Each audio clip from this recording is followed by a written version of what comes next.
Hello everyone, welcome to Daily Prelims Current Affairs by Ekam IAS. Today on the 19th July, the topics we'll be dealing are gravitational waves, exercise pitch black 2018, Atal Pension Yogena, section 124A of IPC and fast tags. First topic for the day is gravitational wave. The government of India has decided to approve the construction and operation of LIGO India in collaboration with LIGO Laboratory, USA. LIGO or Laser Interferometer Gravitational Wave Laboratory is an ambitious physics experiment designed to measure gravitational waves that reach our planet from deep space. So what is this gravitational wave? Gravitational wave is a concept predicted by Einstein in his theory of general relativity in 1960. Gravitational waves are ripples in the fabric of space-time caused by some of the most violent and energetic processes in the universe. What is the space-time fabric? We can think of space-time fabric as an actual cloth. When an object is placed on this cloth, the cloth bends. This is exactly what happens in the solar system and the universe. If we consider the sun has a huge mass and the sun bends the space-time fabric, and the earth and the other planets are kept in the orbit by following this bend that has been made by the sun. Depending on the various masses of objects, the way they bend the fabric also varies. This has been explained on the top image. So what are gravitational waves? If you drop an object in a medium like water, it causes ripples and it propagates as waves through the medium. So similarly, the gravitational waves are ripples caused in the space-time continuum because of some of the violent and energetic processes in the universe. So what are the sources of gravitational waves? Neutron stars spinning, supernovas, supermassive black hole pairs and colliding of black holes, Big Bang, etc. are some of the sources of gravitational waves. We just saw that LIGO is actually an experiment to detect the gravitational waves. So is LIGO the only project that is working on gravitational waves? No.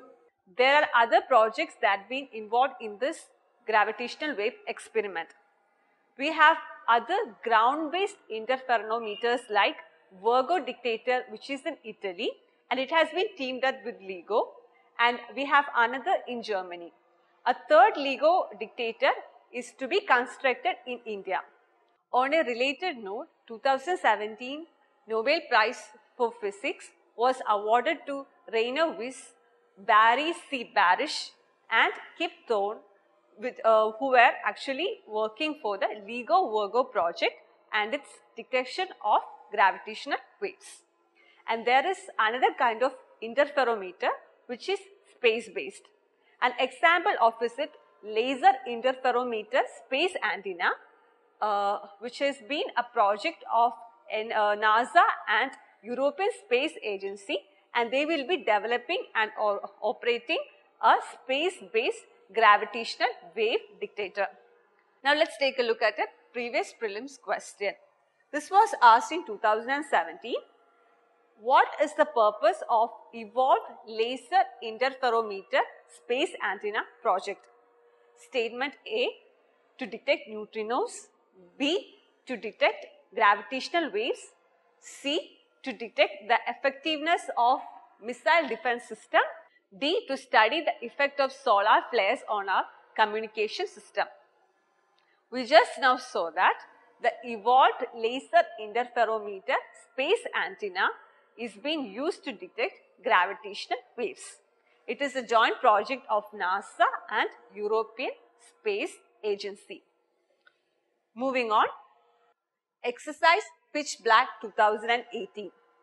For the first time, the Indian Air Force will be participating in the exercise Pitch Black 2018 in Australia. Exercise Pitch Black is a biennial multinational warfare exercise, and it has been hosted by the Royal Australian Air Force.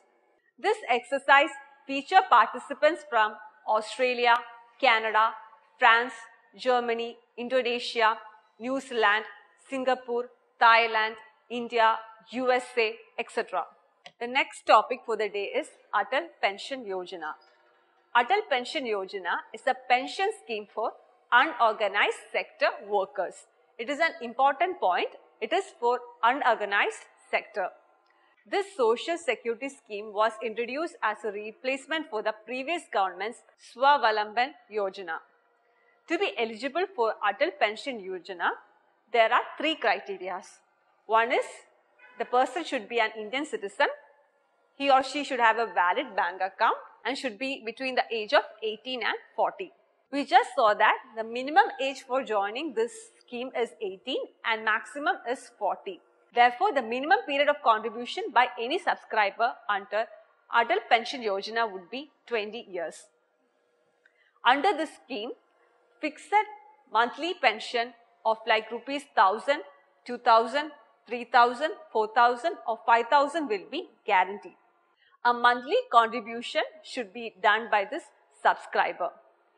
The contribution amount will be decided upon the fixed amount of monthly pension he wants and the age at which he starts making contribution.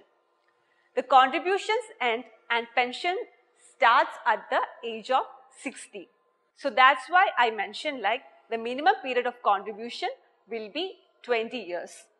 The various benefits under Atal Pension Yojana are: it guarantees a pension of rupees 1000 to 5000 to the subscribers. In case of death of the subscriber, the spouse of the subscriber is entitled for pension till their death. And after the demise of both the spouse and the subscriber, the nominee will get the lump sum pension money. If the subscriber dies before 60 years, the spouse will have the choice to either exit the scheme and claim the accumulated amount or continue maintaining the account and pay the monthly contribution. If the spouse chooses to maintain this account, she or he is entitled to receive the same pension amount till the death of the spouse. Another point that is to be noted here is that Atal Pension Yojana is administered by PFRDA and it is implemented through all the banks nationwide. Let's take a look at a previous prelims question related to Atal Pension Yojana. Regarding Atal Pension Yojana, which of the following statements are correct? Statement 1. It is a minimum guarantee pension scheme mainly targeted at unorganized sector workers. 2. Only one member of a family can join the scheme. 3. Same amount of pension is guaranteed for the spouse for life after subscriber's death. We just saw that this is targeted for unorganized sector workers. So the first statement is right. The third statement is also right. It will be, the spouse will be entitled for the pension. So if we look at the second statement, it goes like only one member of a family can join the scheme. It is a social security scheme.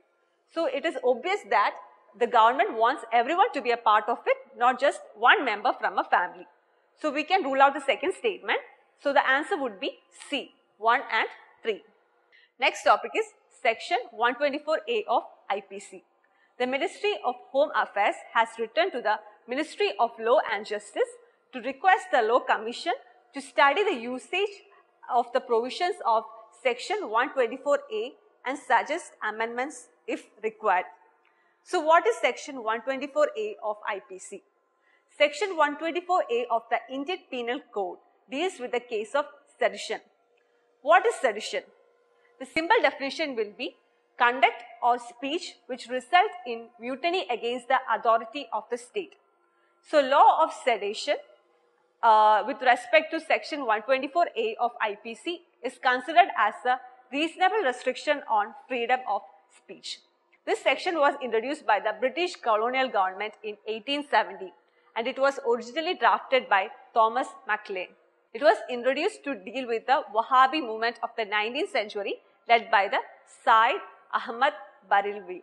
Many Indian freedom fighters like Mahatma Gandhi, Bal Gangadhar Tilak was charged with sedition during freedom struggle under this act. As per the Indian Penal Code, for an act to be seditious, it should have the following three components. There should be words which are either written or spoken, or signs which include placards or posters. It must bring hatred, disaffection or contempt against the government, and it must result in imminent violence or public disorder. So comments which disapprove government measures or actions and administrative measures without bringing in a hatred or disaffection towards the government will not be considered as a sedition. The offence is cognizable, non-bailable, not compoundable, and the maximum punishment for the offence is life imprisonment. Last topic is fast tags. The Road Transport and Highways Ministry has proposed to make fast tags mandatory for commercial vehicles seeking a national permit. So what is fast tag? It is a card which has been launched by National Highway Authority of India. It is used to make cashless payment of toll fee at the toll plazas. It employs RFID technology for making toll payments. So what is RFID technology? So RFID or radio frequency identification is the use of radio waves to read information stored on a tag attached to an object. The information would be stored in a microchip, which is a part of this RFID system. The fast tag will be affixed on the windscreen of the vehicle. The tag on the windshield will be read by the readers fitted on toll plazas while the vehicles are passing through the toll plazas. When these vehicles pass through the toll plazas, with the help of this RFID technology, toll payments are made directly from a prepaid account that has been linked to this fast tag. So the customers will receive the SMS alerts on his registered mobile number based on this transaction fees that has been detected. The main advantage of using this fast tag is that it will save fuel and time, as the vehicles with fast tag does not need to stop at the toll plazas for cash transactions. With that, we will wind up today's topic. For more news and detailed explanations, please refer to Neo IAS Current Affairs material. Thank you for watching.